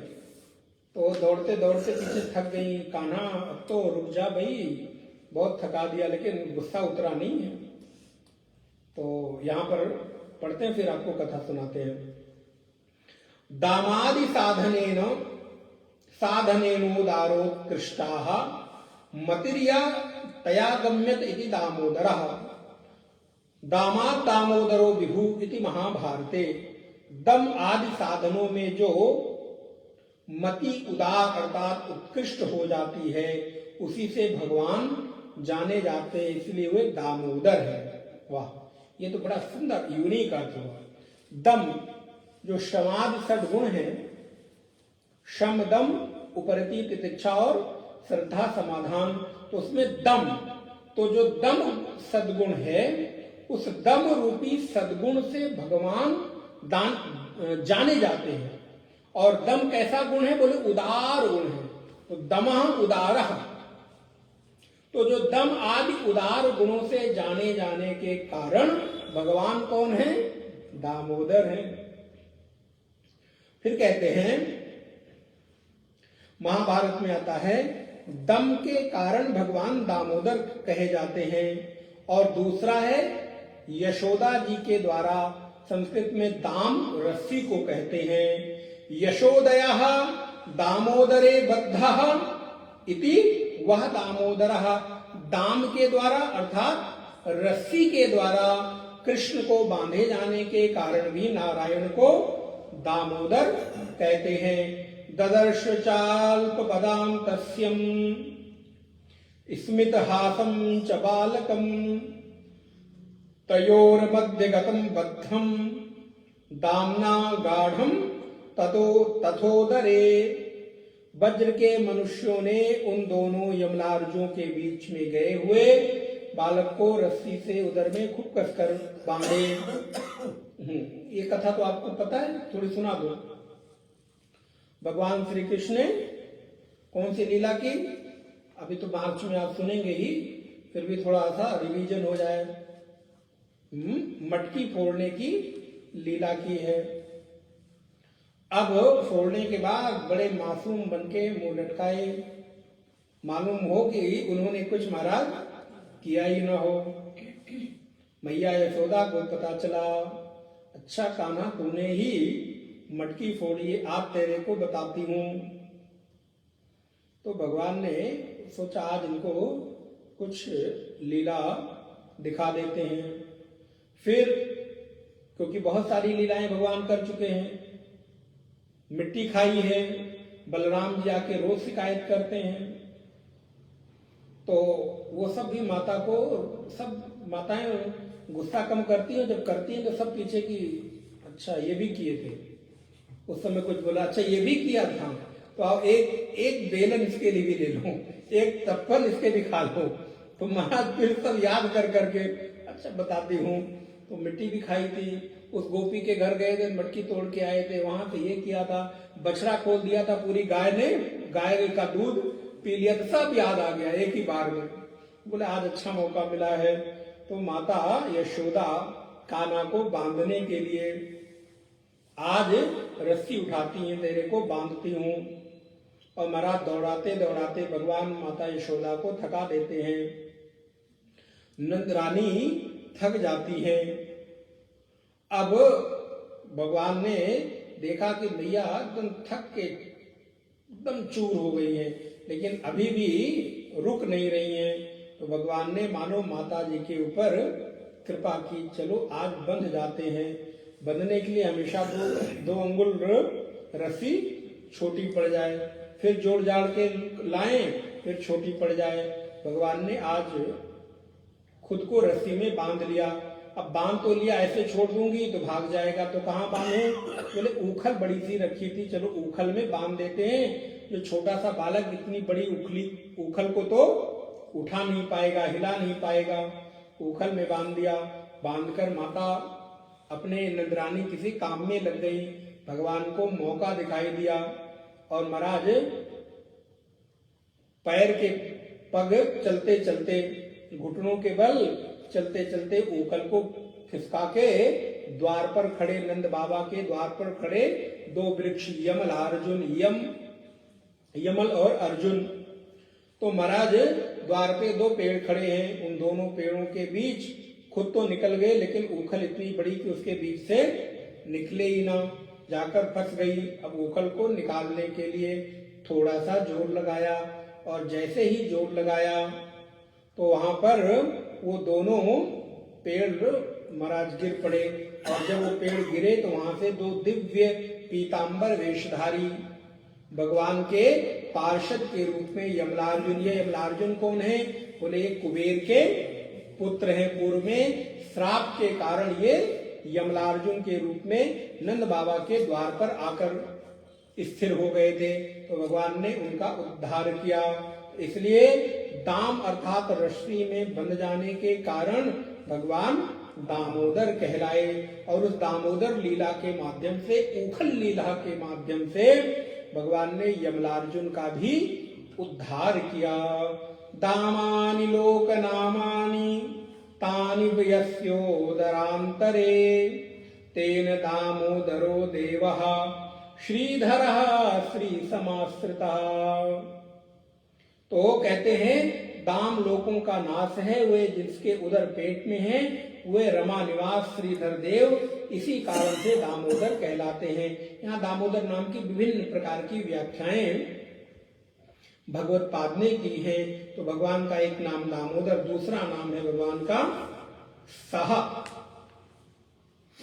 सह अर्थात जो सब सहने वाले हैं, वो परमेश्वर जो सब कुछ सहन करते हैं अर्थात धैर्य रखते हैं, इसलिए उनका एक नाम सह है। महीधरः जो धरती को आश्रय देते हैं, इसलिए वो महीधर है। महाभाग जिसके सर्वांग सुंदर हैं, ऐसे सौभाग्यपूर्ण अंग जिनके हैं, उनका नाम महाभाग है। और जिसे हर यज्ञ में सबसे अधिक भाग प्राप्त होता है, उसको भी महाभाग कहते हैं। महा माने बड़ा और भाग माने हिस्सा। तो जिसको सभी यज्ञों में सबसे अधिक हिस्सा मिलता है, इसलिए वो महाभाग है। और जिसके सर्वांग सुंदर है, इसलिए भी वो महाभाग है। भगवत पाद यहां लिखते हैं कि स्वेच्छया धारयन् देयं महान्तानि उत्कृष्टानि भोजनानि भागजन्यानि भुंक्ते इति महाभागः। महान भागा भाग्य अस्य अवतारेषु इति वा महाभागः। और एक नाम भगवान का है वेगवान। वेगो जवस्तवान वेगः, वेगवान जिसकी गति बहुत तीव्र है। ईसावास्य उपनिषद कहता है अनेज देकम मनसो जवीयः नैनद्देवा पूर्वयन् मर्षत तद्धावतोऽन्यान् अत्तेति तिष्ठत तस्मिन्नपो मातरिश्वा ददाति। तो कहते हैं अनेज देकम मनसो जवीयः, दौड़ने वाले में सबसे तेज कौन है? तो भगवान है। जहां आपको जाना हो उससे पहले भगवान मौजूद हैं। सतोपंथ में जाओ तो बोले वहां सबसे पहले बैठे हैं। फिर आगे बोले स्वर्गारोहणी जा रहे हैं तो बोले वहां और उससे पहले बैठे हुए। तो जहां जाओ उससे पहले महाराज मालिक साहब बैठे मिलते हैं। इसलिए मन से भी तीव्र गति अगर किसी की है तो वो है नारायण। इसलिए महाराज ये कौन है? वेगवान। बोले हवाई जहाज से भी तेज? बोले हवाई जहाज में जितना तेज उड़ा लो उसके पहले तो आप पहुंचे ही हो, तो वहां पर उससे पहले पहुंचे हैं। इसलिए महाभाग और वेगवान। फिर भगवान का एक नाम है अमित, अमिताशनः। कहते हैं संहार समय विश्वम अश्नादिति महासनः, संहार के समय सारे विश्व को खा जाते हैं। अभी गीता में आप पढ़ रहे हैं, सभी लोग उनके मुख में अपने आप पतंगे की भांति जा रहे हैं। जैसे बारिश के मौसम में अग्नि को देखकर पतंगा दौड़ा चला जाता है, ऐसे ही सारे कुरुक्षेत्र के मैदान में सारे योद्धा लोग भगवान के मुख में दौड़े चले जा रहे हैं, दौड़े चले जा रहे हैं। तो भगवान कौन है? तो बोले भगवान महाशनः, अमिताशनः। उद्भवः क्षोभणो देवा श्रीगर्भा परमेश्वरः, जो सृष्टि उत्पन्न करता है उसका नाम उद्भव है। जो क्षोभणा अर्थात उपद्रवी, बोले सभी कारणों में आत्मा का वास न हो तो कर्ण विक्षुब्ध नहीं होंगे। इसलिए जब सभी जीवों के कर्म भोग एक साथ एकत्रित हो जाते हैं उसमें जो विक्षोभ उत्पन्न होता है, इसलिए भगवान कौन है? क्षोभणा। उसको मानो एक विशेष प्रकार के नाद के साथ, विस्फोट के साथ सभी जीवों का जो कर्म भोग है वो देने के लिए उद्यत हो जाता है। इसलिए भगवान का नाम क्या है? क्षोभणः। भगवत पाद लिखते हैं सर्वकाले प्रकृतिम पुरुषम च प्रविश्य शोभयामासेति क्षोभणा। जिस समय जगत की उत्पत्ति का समय निकट होता है तो परमात्मा उसमें प्रकट होकर एक विस्फोट करते हैं, इसलिए क्षोभय उपद्रव करते हैं। बिना उपद्रव के वो संभव नहीं है, इसलिए उनका नाम क्षोभणः देवः। बहुत सुंदर नाम, देव। जो रमण करे वो देव है। भगवत्पाद लिखते हैं, यतो दीप्यति क्रीडति सर्गादिभिः विजीगशते असुरादीन व्योहरति सर्वभूतेषु आत्मतया द्योतते स्तूयते स्तुत्यैः सर्वत्र गच्छति तस्मात् देवः एको देवः। इसीलिए भगवान का नाम क्या है? बोले देव है, क्योंकि जो दीपन करे, दीप्त हो, दिव्य हो, जो सृष्टि में क्रीड़ा करे, जो सभी भूतों के साथ व्यवहार करे, जो सभी के द्वारा स्तुति किया जाने योग्य हो, सभी जगह जाता हो, इसलिए वो देव है। और वो कितना है? बोले एक ही है, वह एक ही देव है। इसलिए उद्भवः क्षोभणः देवः श्रीगर्भः। श्री विभूति यस्य उदरांतरे जगद रूपः यस्य गर्भे स्थितः सा श्रीगर्भः। जिसके उदर अर्थात गर्भ में संसार की सारी विभूति श्री स्थित है, वो भगवान श्री गर्भ है। भूदेवी श्री देवी सतत जिसकी सेवा में निरत रहती हैं, ऐसे परमात्मा श्री गर्भ है। तो अगर किसी को श्री चाहिए तो भगवान की शरण में जाए, वो श्री देंगे। इसलिए श्री गर्भ परमेश्वरः परम च असवीशन शीलश्चेति परमेश्वरः। जो परम है, ईशनशील है, वो परमेश्वर है। और भगवान का एक नाम है करणम। जगत उत्पत्तौ साधकतम करणम।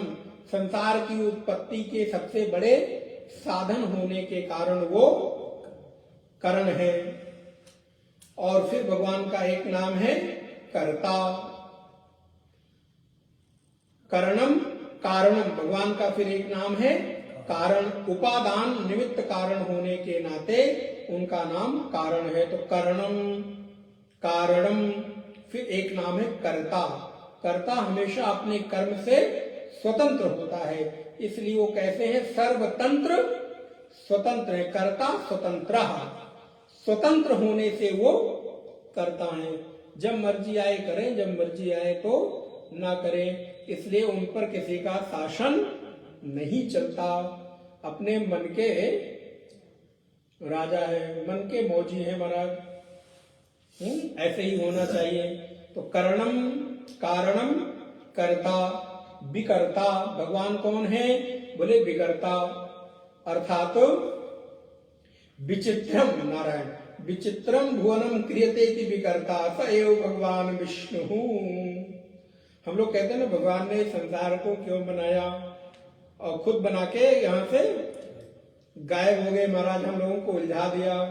बोले यही तो, इसीलिए तो उनका नाम विष्णु है, और इसीलिए तो बैठ के यहाँ पढ़ रहे हैं।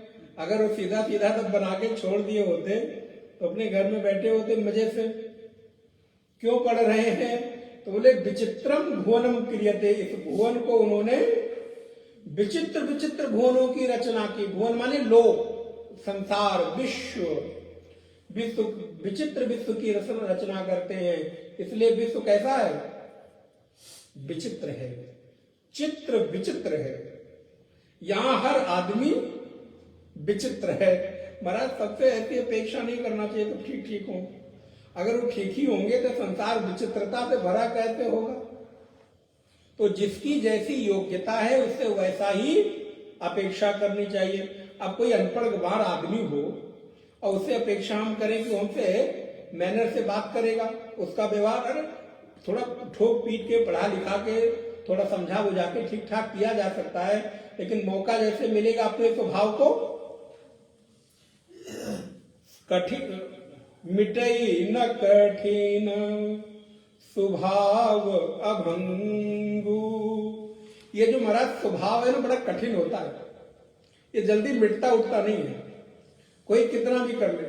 अच्छा मिट भी जाए ना थोड़ी देर के लिए, कहीं जाएगा तो बड़े मैनर्स में रहेगा, प्लेट भी बड़े सलीके से उठाएगा, चम्मच भी बड़े सलीके से उठाएगा, लेकिन अगर वो अपने स्वाभाविकता में आ जाए, कहीं उसको अपने मौका मिले तो कैसा होगा, बोले फिर वो अपने स्वभाव के अनुरूप ही वर्तन करेगा।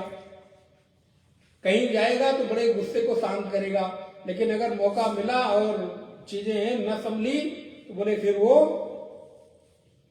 इसलिए जो व्यक्ति जिस देश में, जिस काल में, जिस परिवार में, जिस संस्कार में जन्म लेता है, वो बहुत बहुत मेहनत करे अपने व्यक्तित्व के निखार के लिए, तो ही बदल सकता है, नहीं तो बदलता। उसकी बोली, भाषा, रहन सहन, खाना पीना, उठना। इसलिए प्रत्येक दिन अगर अपने व्यक्तित्व को ऊंचाई पर ले जाना है तो अपने व्यक्तित्व को निखारना चाहिए, सीखना चाहिए। हर व्यक्ति कितना भी ज्ञानी हो जाए, लेकिन प्रत्येक व्यक्ति को अपने विद्यार्थी भाव को कभी नहीं छोड़ना चाहिए।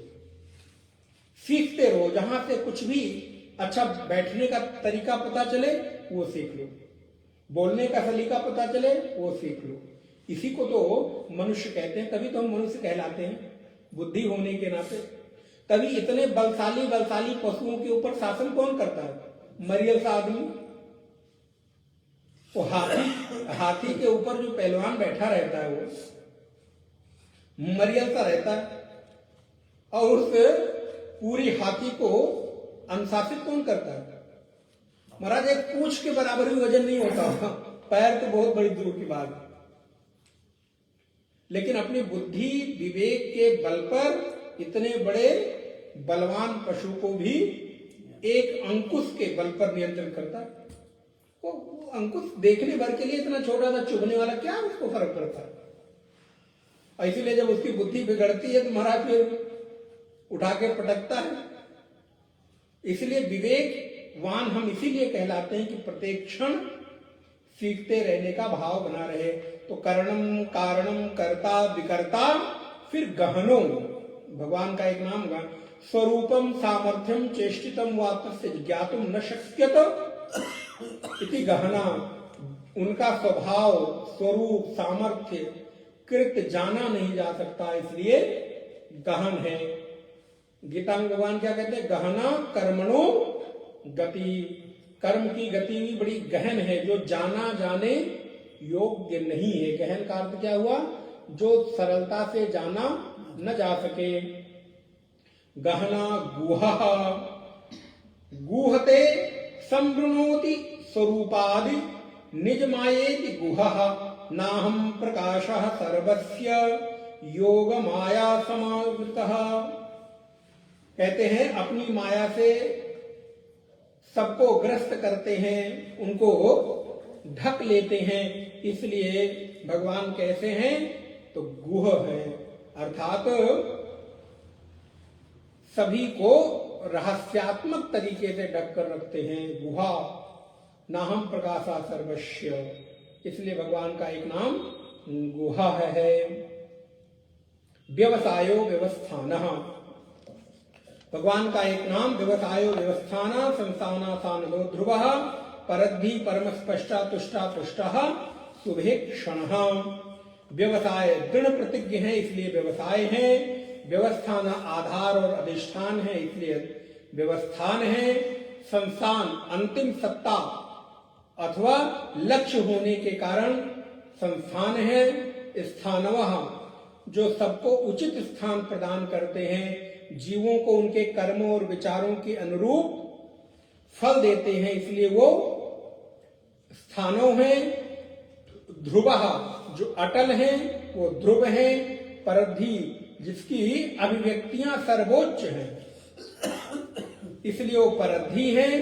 परम स्पष्टः, जो बिल्कुल स्पष्ट हैं, जिसको जो करना है कहते हैं और कर देते हैं, इसलिए परम स्पष्ट है। अथवा जो ध्यान के द्वारा स्पष्ट रूप से जाने जाते हैं, इसलिए वो परम स्पष्ट हैं। तुष्टः जो सदा संतुष्ट रहते हैं इसलिए वो तुष्ट हैं।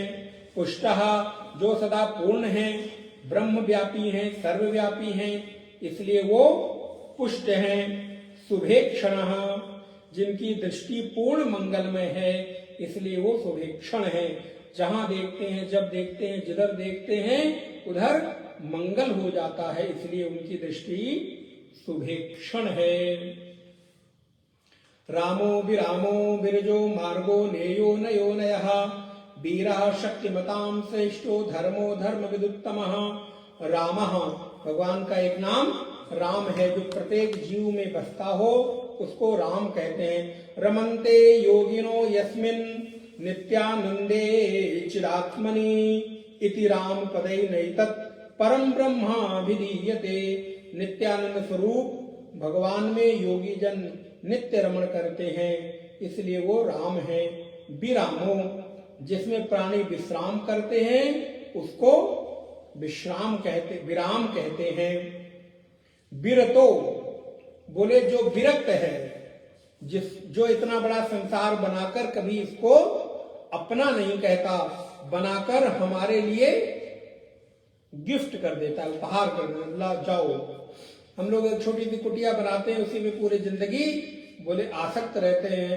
सोचो भगवान इतना बड़ा घर बना के और छोड़ देते हैं हम लोगों के लिए, कितने कृपालु और विरक्त हैं।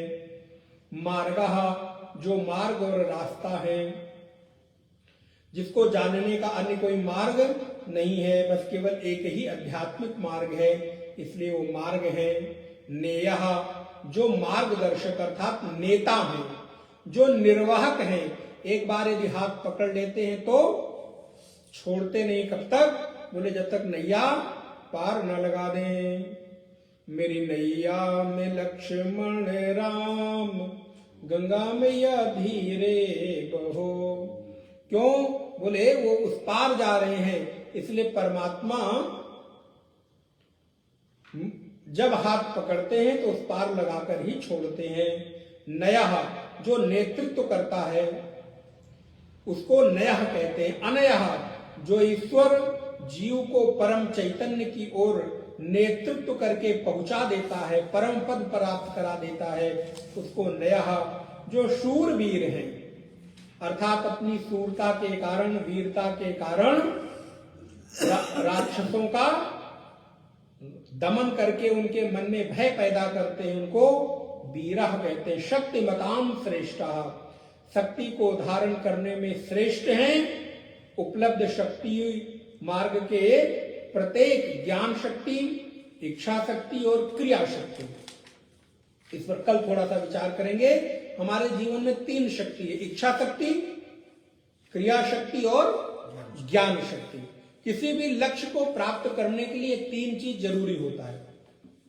सबसे पहले हमारे भीतर इच्छा शक्ति होनी चाहिए, फिर उस इच्छा शक्ति के अनुरूप ज्ञान शक्ति होनी चाहिए, और फिर उसके अनुरूप क्रिया होनी चाहिए। तो आपके लिए कोई लक्ष्य कठिन नहीं है। तो ये 3 क्रियाएं, इच्छा शक्ति, ज्ञान शक्ति और क्रिया शक्ति। धर्म जो धर्म स्वरूप है, स्वयं ही धर्म स्वरूप है, जो धारण किए जाते हैं उनको धर्म स्वरूप कहते हैं। अर्थात सर्वभूतानां धारणा, जो सभी भूतों को धारण करते हैं, अणु से अणु और सूक्ष्म से सूक्ष्म सभी को धारण करने के कारण भगवान धर्म है। और धर्म विदुत्तमः जो ज्ञानियों में सर्वश्रेष्ठ हैं, जो परम सत्य के ज्ञाता हैं, ऐसे परमात्मा धर्म विदुत्तम है, जो आत्मा की सर्वश्रेष्ठता को जानता है, ऐसे धर्म विदुत्तमा। भगवत्पाद लिखते हैं श्रुतयः स्मृतयश्च यस्य ज्ञान यस्या ज्ञान भूताः स एव सर्वधर्म विदाम उत्तमः इति धर्म विदुत्तमः। जो श्रुतियों और स्मृतियों को अपने ज्ञान के द्वारा धारण करते हैं, इसलिए भगवान धर्म विदुत्तम है। श्री कृष्ण गोविंद हरे मुरारे, हे नाथ नारायण वासुदेव। श्री कृष्ण गोविंद मुकुंद हरे मुरारे हे नाथ नारायण वासुदेव। ओम पूर्णमदः पूर्णमिदं पूर्णात् पूर्णमुदच्यते पूर्णस्य पूर्णमादाय पूर्णमेवावशिष्यते। ओम शांति शांति शांति। हरि ओम श्री गुरुभ्यो नमः। हरि ओम। नारायण, विगत 4 दिनों से चल रहे इस विष्णु सहस्रनाम के तृतीय सत्र का कल पूर्णाहुति दिवस है, समापन दिवस है। तो हम लोग कल भगवान के लगभग 450 नामों तक का जो है व्याख्या श्रवण करेंगे। श्री कृष्णचंद्र भगवान की, लक्ष्मी नारायण भगवान की, नमः पार्वती पतये हर हर महादेव। ओम शांति शांति शांति।